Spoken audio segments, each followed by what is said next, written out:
Hey, I'm Micah from RV Whiskey Reviews. We are in Tucson, Arizona.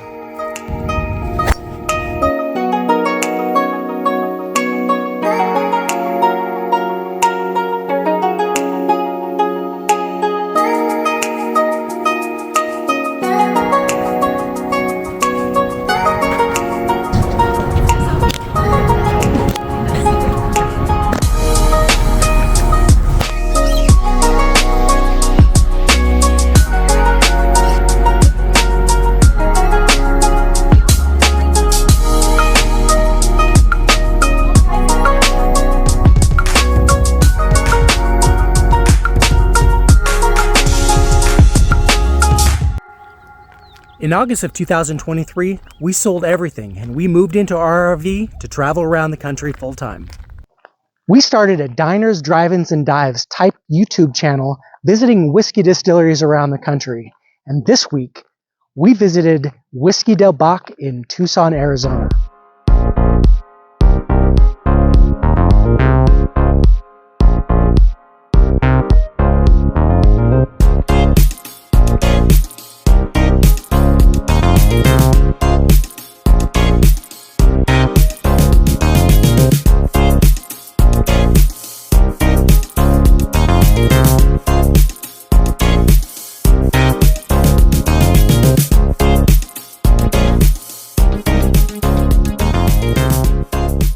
While we were in Tucson, we visited Whiskey Del Bac Distillery. Whiskey Del Bac specializes in single malt whiskeys, and their style is kind of the Scotch whiskey style. This one here that I was able to pick up is, it's like the unsmoked, unpeated Scotch style whiskey. It's similar to a Speyside Scotch. This is their classic. They have other Scotch style whiskey that is smoked, but instead of using a peat smoke, they do it with mesquite. So instead of it being peated, it's mesquited. I've heard of a couple other distilleries doing this mesquite smoked single malt. This one, I can't speak for the other ones, but this one was really good. We were able to jump on a tour there. We booked a tour. They gave us a kind of a history of the place, and we got to do a tasting. We got to taste 3 different spirits that they had at the distillery, and this is what I left. What I really enjoyed is a lot of distilleries have a kind of an entry-level, budget-friendly spirit, you know, whether it be their straight bourbon, and then they'll kind of tier up. There was nothing at this distillery that was a budget-friendly tier 1 bottom shelf whiskey. All of them, even their classic, was something that I would easily give as a gift, pour for mixed company. Out of all of the spirits that we tasted on the tasting flight, the classic was my favorite. I did enjoy all of them. The Dorado, which is the mesquite smoked version of this, I enjoyed as well. But for my own flavor profile of what I enjoyed, the classic was where it was at. We learned about their grain at Whiskey Del Bac. They do their own barley malting process. They start out with their raw barley grain and they steep it until it sprouts. And then they take that sprouted barley and they put it in a hopper and they dry it out. They roast it. And during this process, what they'll also do is they'll introduce that mesquite smoke to that drying process in that hopper. It was a fascinating process to see. They weren't actively doing that while we were there on the tour, but we got to run through their whole process of how they are a grain-to-glass distillery. They age their spirits in these small 15-gallon casks.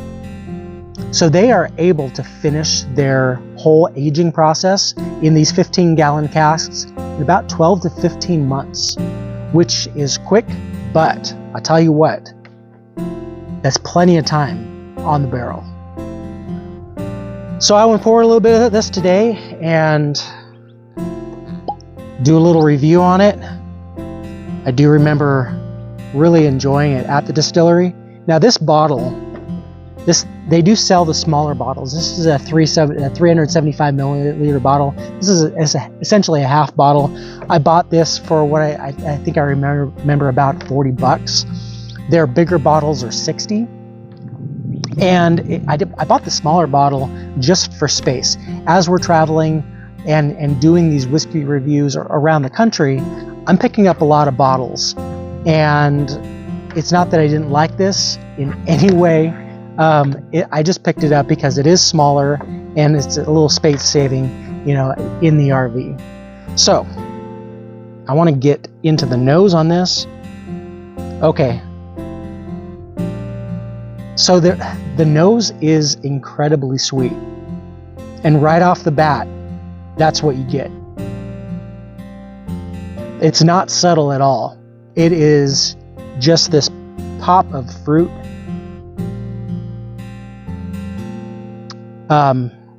Like dried fruit and black cherry.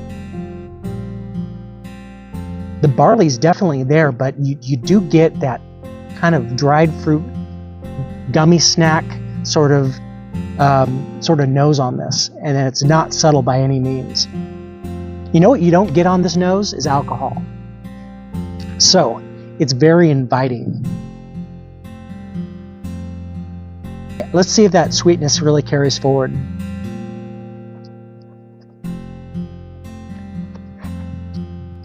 Very well balanced. On the palate, you get that alcohol. On the finish, a little bit. Let's see what the proof point is on this. It's at 92 proof, 46%. But on the palate, you will get more of that barley, that single malt flavor on the palate. On the nose, not so much. No alcohol on the nose. Just that black cherry gummy snack, dried fruit.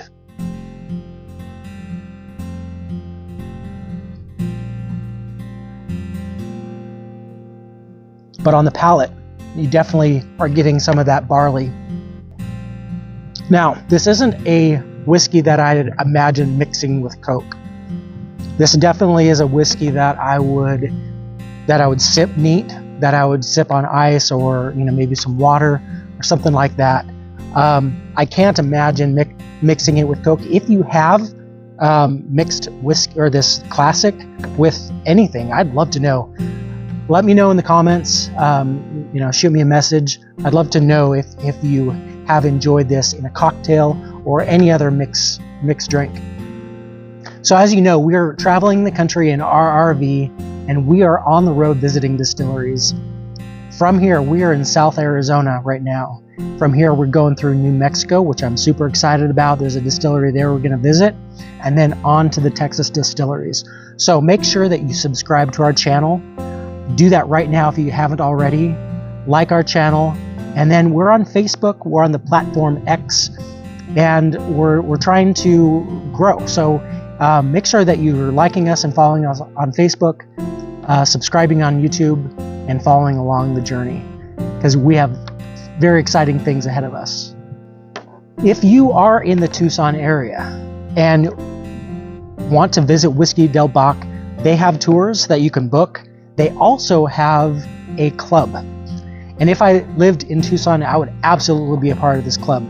They have quarterly or seasonal releases. So they'll have a fall release, they'll have a spring release, they'll have a summer release, and so on, where they do certain aging processes. Like we tasted at the tour, we tasted a rum finish, we tasted a port cask finish, we tasted a sherry finish. So they have different releases that they do, which are phenomenal. And if you're part of the club, you get a little discount. So if you are viewing from Tucson, and definitely check them out, but also consider being part of their club. So that pretty much wraps up Whiskey Del Bac Classic, which I'm very much enjoying. So until next time, cheers.